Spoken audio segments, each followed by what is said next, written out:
Ladies and gentlemen, buckle up, because today we're talking about history's most successful fortune cookie writer, Michel de Nostradamus, better known as Nostradamus.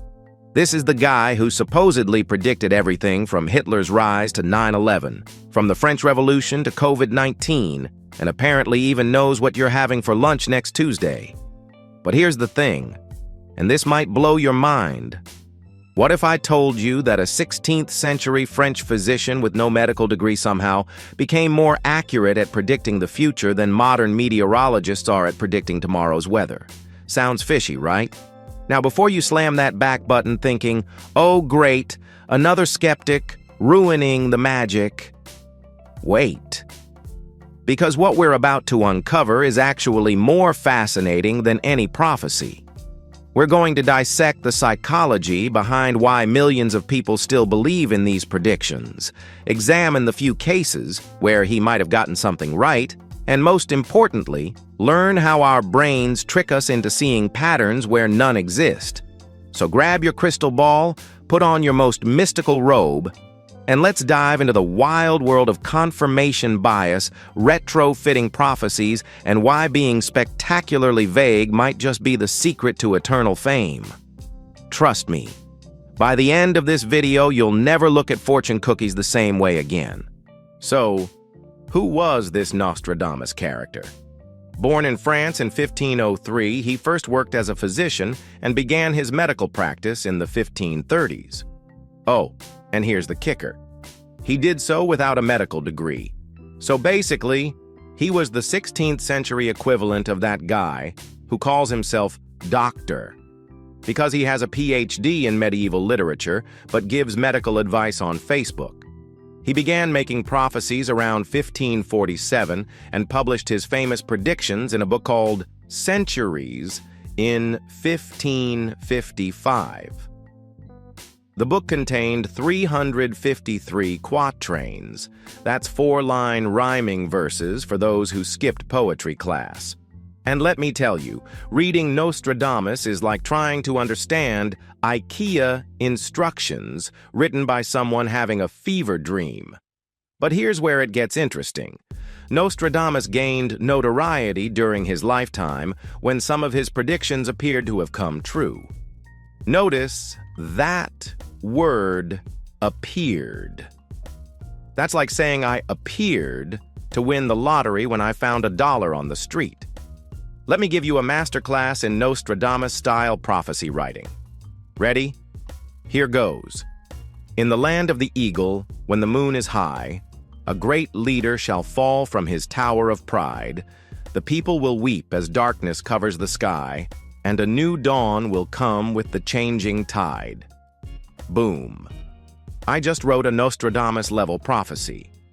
It could apply to literally any political scandal in any country with an eagle symbol. That's like half the world. During any month, because the moon is always high somewhere, involving any leader who falls from power. It's so vague, it's basically prophecy Mad Libs. And that's exactly the problem with Nostradamus. His prophecies are either so vague, it's impossible to tell what they're predicting, or have no specific date by which they will happen. It's like saying someday something bad will happen to someone important somewhere. Congratulations, Nostradamus, you've just described history.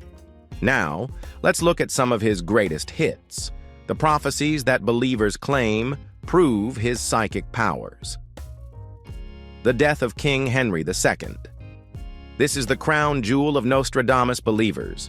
The story goes that he predicted Henry II would die in a jousting accident, and boom, it happened. Except when you actually read the original quatrain, it mentions a young lion defeating an old lion in a cage of gold with a wooden lance. Now, either Henry II was secretly a lion who lived in a golden cage, or were doing some serious mental gymnastics to make this fit. It's like saying I predicted your breakup because I once wrote, 2 hearts will become 1 heart, then no hearts. Much sadness. Such wow. Hitler and the rise of fascism. Believers point to a quatrain about a child born of poor people from the depths of the west of Europe, who will by his tongue seduce a great troop. Wow. A charismatic leader from Europe who starts poor and gains followers through speeches. That's every single European dictator in history. Also every successful politician, most cult leaders, and probably half the YouTubers with over 1 million subscribers. That's not prophecy. That's just the basic recipe for gaining power since humans invented talking. 9/11 and the Twin Towers. After September 11th, the internet exploded with claims that Nostradamus predicted it. People shared supposed quotes like, "In the year of the new century in 9 months, in the city of York there will be a great collapse, 2 twin brothers torn apart by chaos. On the 11th day of..." Plot twist. Nostradamus never wrote this. It was completely made up by internet hoaxsters. But it spread so fast that millions of people still believe it today. It's like the prophecy version of, "No, Einstein never said that inspirational quote you saw on Facebook." Here's where it gets really interesting from a psychological standpoint. Research shows that most of the amazing prophecies attributed to Nostradamus are merely the result of poor linguistic and historical scholarship. But why do people keep believing? It's called confirmation bias, mixed with a healthy dose of retrofitting. Here's how it works. Step 1. Something significant happens in the world. Step 2. Someone goes digging through Nostradamus's 942 quatrains. Step 3. They find something that could maybe, if you squint and turn your head sideways, relate to the event. Step 4. They declare it a prophecy fulfilled. Step 5. Everyone ignores the 941 other quatrains that didn't predict anything. It's like having 942 lottery tickets, losing 941 of them, winning $5 on the last one, and claiming you're a master of predicting lottery numbers. Here's another problem nobody talks about. Nostradamus wrote in 16th century French, which is about as different from modern French as Shakespeare is from a TikTok caption. Given the printing practices at the time, which included typesetting from dictation, no 2 editions turned out to be identical. So we're dealing with archaic language that's hard to translate, multiple versions of the same texts, metaphorical and symbolic writing, deliberate vagueness to avoid persecution. It's like playing telephone across 5 centuries while everyone involved is wearing medieval plague masks. By the time we get to modern interpretations, we might as well be reading tea leaves. The failed predictions. What about the misses? In the last 450 years, Nostradamus has not had a record of accurate fulfillment of his so-called prophecies. Let's talk about some spectacular failures. The end of the world. Nostradamus predicted the world would end in 3797. That's still a ways off, but he also predicted various apocalyptic events for 1999, 2012, and basically every decade since he started writing. Chatita Saki, Gatefire of London. After the fire happened in 1666, people found a quatrain about a great fire in a great city. But the same quatrain also mentions this happening during a time of peace, and London was literally at war when the fire occurred. Oops. Napoleon's reign. Various quatrains were retrofitted to predict Napoleon, but none of them actually mentioned the specific timeline, his exile to Elba, his return, or Waterloo. It's like saying, a short man will conquer Europe, and then claiming victory when it happens to any short European leader. Biblical scholars point out that true prophecy should be numerous, specific, and 100% accurate to substantiate its supernatural source. Let's apply this standard to Nostradamus. Numerous. He wrote almost 1,000 quatrains, so we've got quantity covered. Specific. Epic fail. His quatrains are vaguer than a politician's campaign promises. 100% accurate. Unless you count, technically could be interpreted this way if you really try, as accuracy. By scientific standards, Nostradamus performs about as well as a broken clock, right twice a day, but wrong the other 1,438 minutes. Here's the really wild part. The Nostradamus industry is still booming in 2024. Every year, new articles pop up claiming his predictions for the current year, mentioning everything from artificial organs to AI growth. But here's the thing. Nostradamus never dated his prophecies for specific years, like 2024 or 2025. Modern interpreters are basically playing prophecy Mad Libs, filling in current events and claiming they were predicted centuries ago. It's like me saying, Nostradamus predicted that someone reading this would be wearing socks right now. And when you look down and see your socks thinking, OMG, he was right. No, Karen, it's just that most people wear socks. It's not prophecy. It's probability. The Barnum effect explains why people believe in generalized personality descriptions and predictions, named after P.T. Barnum. Yes, the circus guy, it's the tendency to accept vague general statements as personally meaningful and accurate. Nostradamus quatrains work exactly like horoscopes. They're vague enough to apply to multiple situations.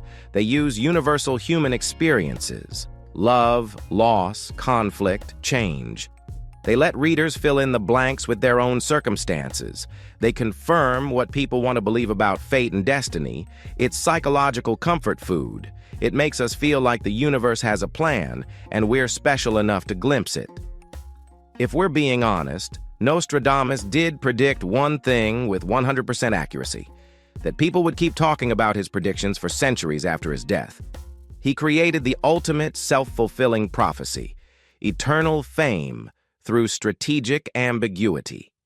His prophecies were cryptic and garbled, but they also let us see what we wanted to see. In a way, that's more impressive than actually predicting the future. He created a Rorschach test disguised as prophecy, and it's been working for 450-plus years. Chapter 4: Bakshi. Confirmation Bias Olympics. Let's talk about the mental gymnastics required to make Nostradamus' prophecies work. It's like Olympic-level intellectual contortion. Event happens. Find vague quatrain. Ignore contradictory details. Focus on one phrase that might fit. Declare prophecy fulfilled. Meanwhile, the 99.9% of quatrains that don't match anything are conveniently ignored. It's like claiming to be psychic because you correctly guessed someone's name was John, while ignoring the 50,000 times you guessed wrong. Okay, let's be completely fair. Are there any Nostradamus predictions that seem genuinely impressive? A few possibilities. The French Revolution. Some quatrains mention upheaval in France, which isn't exactly shocking for a French person writing during politically turbulent times. Air travel. A few quatrains mention flying machines or men in the sky, which believers claim predicted airplanes. But flying was a common mythological concept, and the quatrains are so vague they could apply to birds, angels, or really tall ladders. The Great Fire of London. Mentioned earlier, but even this hit requires ignoring several details that don't match. Even being generous, we're talking about maybe 3 to 5 vague matches out of nearly 1,000 predictions over 450 years. That's a success rate of about 0.5%, which is worse than randomly guessing. So, what's the verdict on Nostradamus? Was he a genuine prophet, or just history's most successful vague poster? The evidence is pretty clear. Nostradamus was a clever writer who understood that being strategically vague could ensure eternal relevance. He wrote like a medieval fortune cookie, general enough to apply to anything, mysterious enough to seem profound, and cryptic enough to let readers project their own meanings. But here's what's really fascinating. The Nostradamus phenomenon tells us more about human psychology than it does about the future. We desperately want to believe that someone, somewhere, has figured out what's coming next. We want to feel like there's a plan, like chaos has meaning, like we can glimpse behind the cosmic curtain. The reality is that Nostradamus's prophecies are either impossibly vague or demonstrably wrong. But they persist because they offer something valuable: the illusion of control and understanding in an uncertain world. The real prophecy here is about human nature, that we'll always be drawn to mystery, always want to believe in magic, and always be ready to see patterns where none exist. And you know what? Nostradamus predicted that too, by banking his entire legacy on it. So the next time someone shares a Nostradamus predicted 2024 article on social media, remember? The most accurate thing he ever predicted was that people would keep falling for vague predictions centuries after he died. And that, my friends, is the only prophecy that's guaranteed to keep coming true. Thanks for joining us at Debunk Factory, where we turn crystal balls into science and prophecies into probability. Next week, we'll be diving into Baba Vanga, because apparently one vague prophet just isn't enough for humanity. Don't forget to like, subscribe, and share with anyone who needs a reality check about the future. Remember, the best way to predict the future is to create it yourself, not to wait around for a 16th century Frenchman to tell you what's going to happen. See you next time.